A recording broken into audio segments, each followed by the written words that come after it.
हमारे साथ सीखें। और मुझे कहना होगा कि आपने बहुत अच्छी शुरुआत की है। जैसा कि आप पहले से ही देख सकते हैं कि यह यूएक्स यूआई डिजाइन पर अब तक का सबसे व्यापक संक्षिप्त पाठ्यक्रम होगा, ठीक है?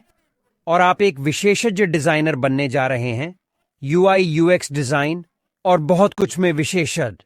इस पाठ्यक्रम के अंत तक यह एक बहुत विशाल और एक उचित रूप से संरचित और नियोजित पाठ्यक्रम होने जा रहा है। हम कई अलग अलग चीजों के बारे में चर्चा करने जा रहे हैं, परियोजना की शुरुआत से लेकर, प्रक्रिया की शुरुआत से लेकर वास्तविक निष्कर्ष तक, जहां हम वास्तव में वास्तविक उत्पाद बनाते हैं। तो इस परिचयात्मक वीडियो में आइए एक नजर डालें कि इस वीडियो में हम कौन सी विभिन्न प्रकार की चीजें सीखने जा रहे हैं। तो जैसा कि आप देख सकते हैं, इस पूरे पाठ्यक्रम में हम बहुत सी अलग अलग तरह की चीजें सीखने जा रहे हैं। सबसे पहले हम डिजाइन की बुनियादी बातों के बारे में जानने जा रहे हैं कि एक डिजाइनर से आपका मूलतः क्या मतलब है, एक डिजाइनर कौन है और एक डिजाइनर क्या करता है। और फिर आप डिजाइनिंग कैसे शुरू करते हैं, आपको प्रेरणा कैसे मिलती है, आप वास्तव में डिजाइनिंग प्रक्रिया कैसे शुरू करते हैं। फिर हम ग्राहकों के साथ कैसे काम करें, इस पर चर्चा करेंगे, क्योंकि एक बार जब आप एक डिजाइनर बन जाते हैं तो आपको कई अलग अलग तरह के ग्राहकों के साथ काम करना पड़ता है। आप विभिन्न ग्राहक परियोजनाओं पर काम करने जा रहे हैं, तो हम इस पर भी चर्चा करने जा रहे हैं कि आपको ग्राहकों के साथ कैसे व्यवहार करना है और आप ग्राहक परियोजनाओं को कैसे ले सकते हैं और उन पर काम करना शुरू कर सकते हैं। सही। फिर जाहिर तौर पर हम शुरुआत से लेकर सटीक समाप्ति तक संपूर्ण वर्कफ्लो पर चर्चा करने जा रहे हैं, ठीक है?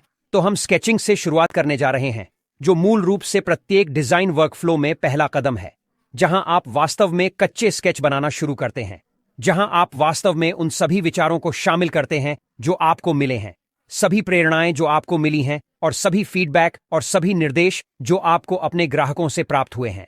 और फिर आप धीरे धीरे अपने उत्पाद की कल्पना करना शुरू करते हैं। सही। तो यह स्केचिंग प्रक्रिया से है। फिर हम अगले चरण की ओर बढ़ेंगे, जो मूल रूप से उपयोगकर्ता प्रवाह के बारे में सोच रहा है। मूलतः यह है कि पूरी प्रक्रिया कैसे काम करेगी, कौन सी प्रक्रिया पहले आती है और फिर उसके बाद कौन सी प्रक्रिया आगे आती है। और यह मूल रूप से उपयोगकर्ता प्रवाह है जिसे हम रेखाचित्रों से प्राप्त करने जा रहे हैं।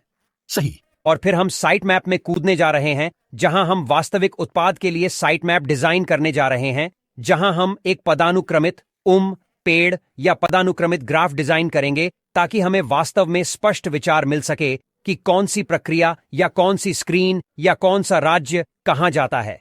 और फिर हम वायर फ्रेम पर जा रहे हैं और अंत में प्रोटोटाइप बनाएंगे, ताकि वास्तव में यह देखा जा सके कि हमारा डिजाइन कुछ वास्तविक उपकरणों पर कैसा दिखेगा। सही। तो यह एक बहुत विशाल लेकिन बहुत व्यापक और संक्षिप्त यात्रा होने जा रही है, जहां हम शुरुआत से लेकर अंतिम उत्पाद तक और वास्तविक उत्पाद के निर्माण तक संपूर्ण डिजाइन वर्कफ्लो पर चर्चा करने जा रहे हैं।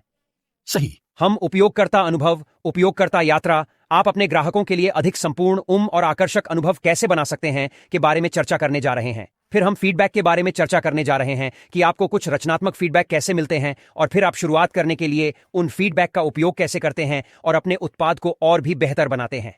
हम इस बात पर भी चर्चा करने जा रहे हैं कि कैसे यह डिजाइन प्रक्रिया मूल रूप से एक चक्र की तरह है, क्योंकि यह कभी ना खत्म होने वाली प्रक्रिया की तरह है। आप कुछ बनाते हैं, आपको कुछ फीडबैक मिलते हैं, आप अपने उत्पाद को उपयोगकर्ता परीक्षण के लिए भेजते हैं, और फिर आप उन फीडबैक पर काम करना शुरू करते हैं, और फिर आप डिजाइन में सुधार करते हैं, हमारे उत्पाद में सुधार करते हैं, और यह प्रक्रिया चलती रहती है। सही। आगे हम टाइपोग्राफी जैसे कुछ अन्य पहलुओं के बारे में चर्चा करने जा रहे हैं, जो एक बहुत ही महत्वपूर्ण पहलू है। और फिर हम अगले भाग पर जा रहे हैं, जहां हम आपके डिजाइन के दृश्य पहलुओं के बारे में अधिक चर्चा करेंगे, जिसमें यह भी शामिल है कि हम कहां जा रहे हैं। इस बात पर चर्चा करने के लिए कि आप आइकनों के साथ कैसे काम कर सकते हैं, चित्रों, छवियों और बहुत कुछ के साथ कैसे काम करें। आगे हम विभिन्न प्रकार के डिजाइन पैटर्न का भी पता लगाएंगे और अपने स्वयं के यूआई घटक बनाएंगे।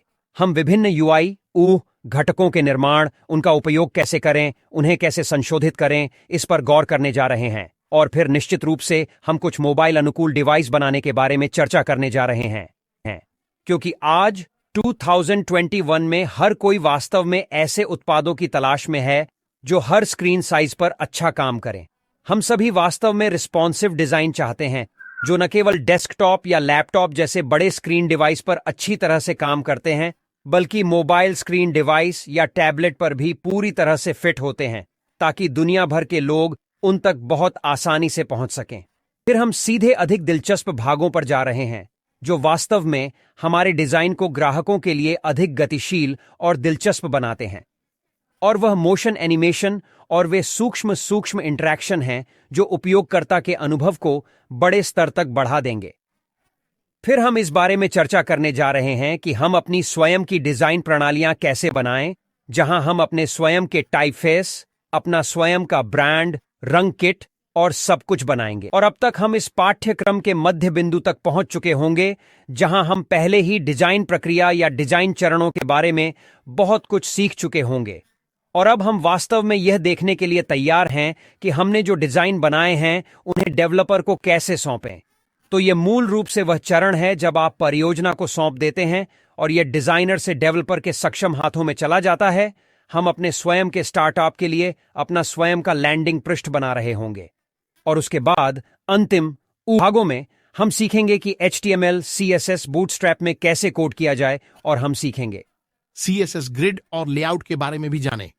तो जैसा कि आप देख सकते हैं कि यह एक संपूर्ण और अत्यधिक लाभदायक पाठ्यक्रम होने जा रहा है, क्योंकि आप केवल यही नहीं हैं UI UX डिजाइन के बारे में जानने जा रहे हैं, लेकिन आप यह भी सीखेंगे कि अपना प्रोजेक्ट किसी डेवलपर को कैसे सौंपा जाए, डेवलपर के साथ कैसे व्यवहार किया जाए और कैसे कोड किया जाए।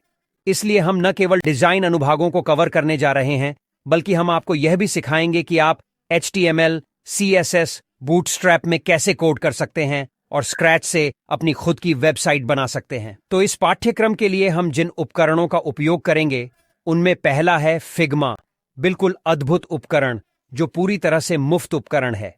और वहां हम अपने सभी डिजाइन, प्रोटोटाइप, वायर फ्रेम बनाएंगे।